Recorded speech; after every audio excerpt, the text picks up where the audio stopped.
Hi everyone. முதல்ல இந்திய team Suryakumar Yadav தலைமையிலான இந்திய டீமுக்கு நமது மனமார்ந்த நன்றிகளை தெரிவித்துக் கொள்கிறோம். இவ்வளவு பெரிய பிக் ஸ்டேஜ்ல இந்தியாவை ஒரு ப்ரௌட் நேஷனா கிரிக்கெட்ல நம்ம ஆல்ரெடி இருக்கிறோம். பட் இந்த ஒரு ஆல்ரெடி நான் அந்த போன என்னோட இதுல சொல்லியிருந்தேன். அந்த அகமதாபாத்ல ஜெயிக்க முடியாதுங்கிற ஒரு இதை தூக்கி எறிஞ்சோம் பாத்தீங்களா, அதுக்கு தான் இந்த விக்டரி. ஏன்னா நம்ம ஆல்ரெடி வேர்ல்ட் கப்பை பார்த்துருக்குறோம், 2 டைம்ஸ் பார்த்துருக்கோம். இது தொடர்ச்சியா பார்க்குறோம். நிறைய ரெக்கார்ட்ஸ் கொடுத்துருக்குறோம். Hats off to Indian team and all supporting staff including coach Gautam Gambhir. சரி, இப்போ நம்ம ப்ரெடிக்ஷனை பற்றி பேசுவோம்.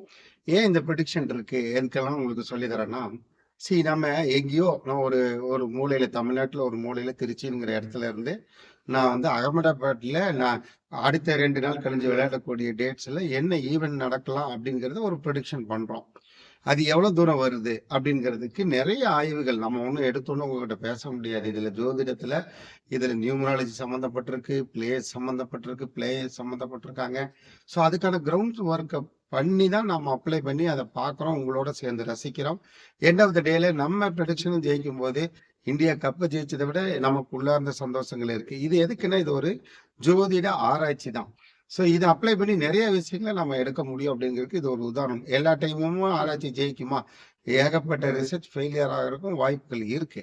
இது ஒரு கோணத்தில் எடுக்கப்படக்கூடிய ஆய்வுகள். அது எனக்கு வெற்றி தந்திருக்கு. எப்படி வெற்றி அப்படின்னா, உங்களுக்கு அந்த கணிப்புல நான் சொல்லியிருப்பேன், நம்பர் 4 விளையாடுவாரு. கண்டிப்பா அபிஷேக் சர்மா சொல்லியிருந்தேன். அவர் விட்ட ஃபார்மா அன்னைக்கு எடுத்தார். அவர் எடுத்தது தான் நமக்கு லீடு. நம்ம இல்லாட்டி அந்த பவர் பேக் அடிக்க முடியலன்னா கஷ்டம். செகண்ட், நம்பர் 9க்கு அன்லக்கி தொடரும் அப்படின்னு சொல்லியிருந்தேன். சூரியகுமார் யாதவ் பாத்தீங்க, அவரோட ஃபேமஸ் ஷாட் போயிட்டாரு. சஞ்சு சாம்சனுக்கு வந்து ப்ரீவியஸ் 2 கேம்ஸ்ல செஞ்சுரி அடிக்கிறது வந்து பிரச்சனை இல்லை. பட் இங்க நிறைய டைம் இருந்தது. இருந்தாலும் அவருக்கு அந்த செஞ்சுரியோட எஃபெக்டை வந்து கம்மி பண்ணி விட்டுருச்சு. சரிங்களா? ஏன்னா அவர் நினைச்சிருந்தா அதுலயே நமக்கு India team 2 hours slow down ஆச்சு.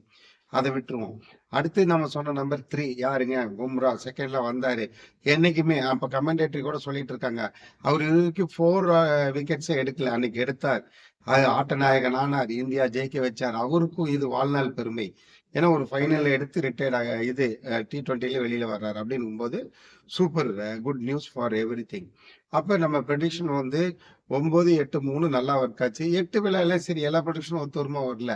அதுல இன்னொன்னு சொல்லியிருந்தேன், ஷாட்னர் வந்து சூரியகுமார் யாதவோட பெட்டர் பிளேயிங்ல இருக்கும். அதுவும் கரெக்டா தான் இருந்தது. இந்தியா தான் கப் எடுக்கும், அதுவும் நடந்தது.